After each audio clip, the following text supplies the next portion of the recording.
Hey, hi, hello, my name is Taylor. I just filmed a video about makeup, so I'm going to film another video about makeup. I'm going to be talking about Today I'm going to be talking about something that I actually get asked about a lot because I am insanely pale. That is, if you didn't gather by the title, the pale people makeup. If you are pale as fuck like me, you know that unfortunately there aren't very many products that we can use as of right now when I'm making this.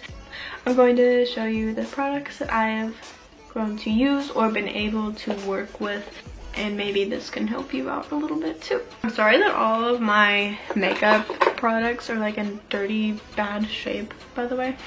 I'm going to start with foundation. Some of these are not light enough for me that I have, but these are some of the lightest ones that I have obtained. And even though a lot of these aren't light enough for me, I know that not everybody is as pale as me because I almost have no pigment at all to my skin. Some of these will work for some of you guys who are super pale, but not quite as pale as me. I'll show them to you and I will also swatch them. I have 3 drugstore foundations that I have found to be decent for pale people. 1 out of 3 of these is too dark for me, but the palest drugstore foundation I've ever found is the NYX Total Control Drop Foundation in Pale. A little too yellow for me, but I'm wearing it right now. I tend to just make it work because when you're pale, sometimes you just have to make it work. If it's light enough for your skin, you kind of just have to rule out using the right tone sometimes. It's the Hard Candy Glamouflage Foundation. I don't really like it that much, but it's still pale. One that is too dark for me is the L'Oreal Infallible Pro Glow, and this is way too dark for me, but I know some paler people do use this and make it work. I can't. Now moving on to high-end foundations. Actually, only 1 out of 3 of these is even remotely like the same color as my skin. There are a lot of high-end foundations that are light enough for pale people. Like I know Fenty Beauty, their lightest shade is light enough for me. I think one of the Makeup Forever HD foundations is light enough for me. Here I have the Kat Von D Lock-It Foundation in L42. I went through 2 of these because this used to be the lightest foundation that I had ever found. Now I kind of need the light 41, but I still use this one. It's a little pink on me. Like if I just like set it on me and it oxidizes, it literally looks neon orangey pink. It's really strange. Another one that I found is the Anastasia foundation stick in the shade Alabaster.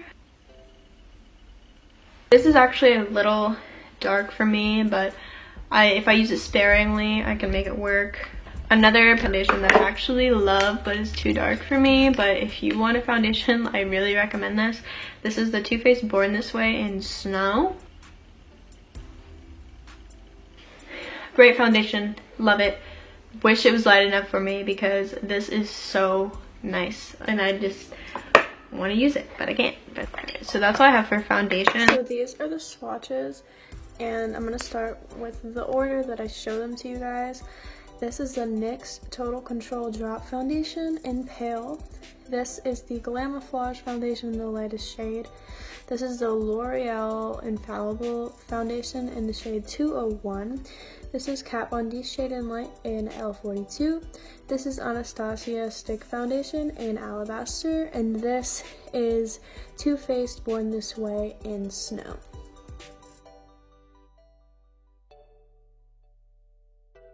And if you are pale and you want foundation, there is a YouTuber that specializes in pale people foundation pretty much. Like that's basically what all of her videos are about, and I'll link her below. She's really great. She's a little darker than me in like the shades that she uses, but if you want to know some good foundations, I would definitely go to her. I'm sure there's other foundations that I've used in the past that were like decent enough to work, but those were just my the ones that I have in my makeup box at the time. We're gonna move on to concealer because I feel like that should come after foundation.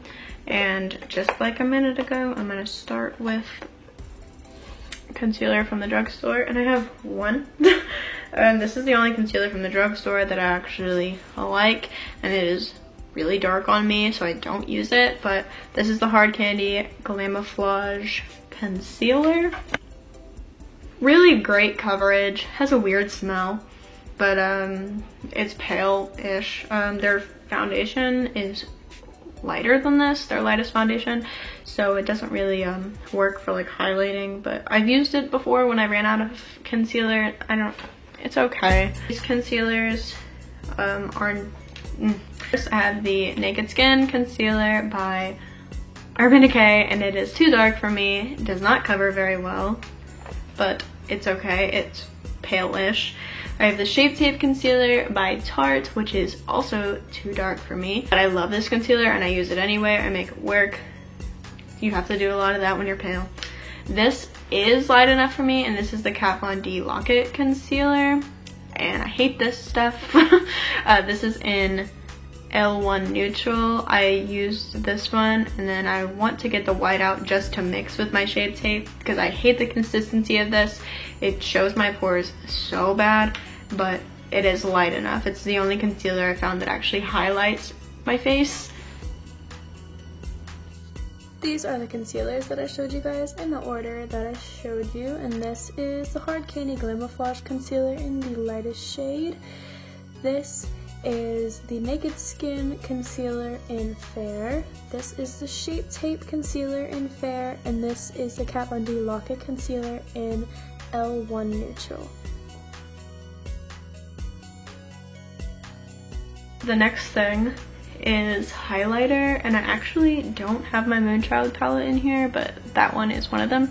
But I use the Becca Pearl to highlight sometimes. It doesn't really show up on my skin very well, and I don't really like it. I spent $40 on it.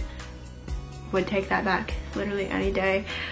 No other highlighter really works on me. Not very many other highlighters even like slightly work, so this one I can make work if I like pile it on, but it doesn't stay even with setting spray. It's just not a good product, but it's okay. The Moonchild palette, since the colors are so cool toned, they do highlight my face really well. To contour, I just use the Kat Von D Shade and Light palette, and I can only use this color obviously, and I mix the two because like when you're pale, like you just need a cool toned contour, and this is a little warm, but make it work like I do everything else. Setting powder, I have another drugstore and high-end type. Usually I would just use the Airspun powder in transparent. It's not really that transparent. It's kind of like, it kind of has a tint to it, but it works pretty well for my paleness. And then I have this Ofra translucent powder in light. That works really well. It's pinky, which is good for me, even though I'm more neutral. I would rather be pinky than too yellow. For dip brow, I use ash brown. It doesn't really matter if you're pale or not. Just use whatever fucking dip brow you want. Lips. If you want a good nude lip, I recommend Too Faced Melted Matte in Child Star. This isn't too brown on me, and it's not too pink either. It's like the perfect nude for being pale AF. It's really hard to find like a good nude when you're pale, like stripped. Beautiful color on everybody else, but it's literally orange brown on me.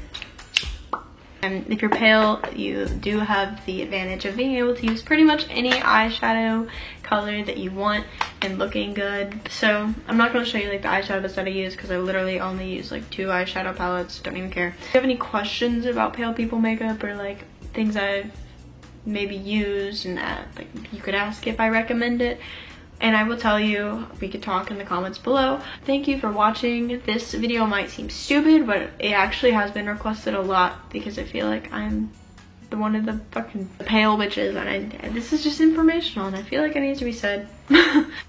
If you want more videos like this, let me know. Bye.